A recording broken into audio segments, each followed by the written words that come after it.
Well, President Obama with some comments on the Supreme Court yesterday that's making some headlines today. He predicted the justices will uphold his health care law, even as he said overturning it will amount to judicial overreach. Take a listen.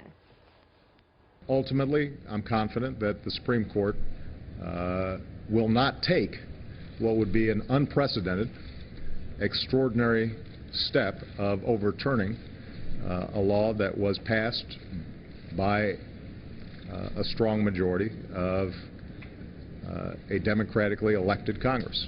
And I just remind conservative commentators that for years what we've heard is the biggest problem on the bench was judicial activism or a lack of judicial restraint, that an unelected group of people would somehow overturn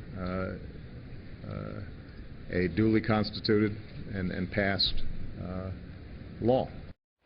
Well, this isn't the first time the president has challenged the High Court. You may remember back in 2010, his State of the Union address after the High Court overturned campaign finance restrictions in the Citizens United decision. He said this: "With all due deference to separation of powers, last week the Supreme Court reversed a century of law that I believe will open the floodgates for special interests, including foreign corporations, to spend without limit in our elections.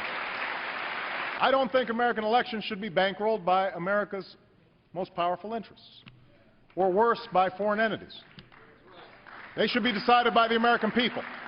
And I'd urge Democrats and Republicans to pass a bill that helps correct some of these problems."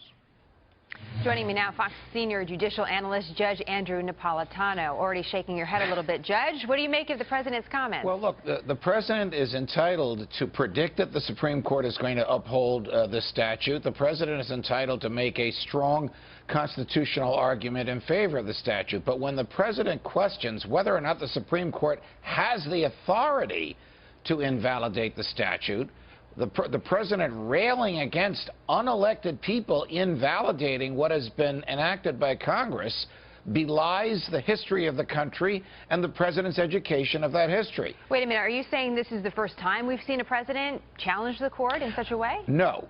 It is not the first time we've seen the president challenge the court. It is the first time since Andrew Jackson that the president has suggested that the court doesn't even have the ability to overturn what Congress has enacted and he has signed simply because they are, quote, unelected.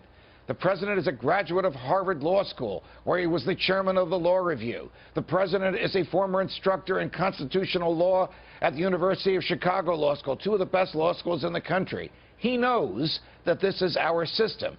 It is our system that unelected, life-tenured judges get to decide what the law and what the Constitution mean, and they have the power to invalidate what the Congress and what the president does. That they have that power was challenged by him yesterday for the first time since Andrew Jackson in 1835. The president said that if the Supreme Court overturned this health care law, it would be an unprecedented and extraordinary step. Is that accurate? No. And that's why a lot of us who watch this for a living, whether you believe this statute is constitutional or not, are so animated by what he said. It absolutely would not be unprecedented for the Supreme Court to overturn an act of Congress. The Supreme Court recently overturned an act of Congress which made it a crime to bring guns within 1,000 feet of schools under the Commerce Clause because the Supreme Court said bringing a gun near a school is not an act of commerce, it's a crime. And the states can prosecute this far better than the federal government can. That was a duly enacted, popularly enacted, bipartisan supported piece of legislation that the Supreme Court invalidated because it found that Congress didn't have the power to do it under the Constitution, and President Obama knows this. Now, some would suggest this is an election year. This is politics at play. And the tension between the executive branch and the judicial branch is actually a good thing, that we want to see tension between the different branches of government. That's our government working. What would you say? I would say that politically, the president, if he loses this, let's just say hypothetically, Jenna, it's a 5-4 vote invalidating the individual mandate. And let's say the 5 justices were all appointed by Republican presidents.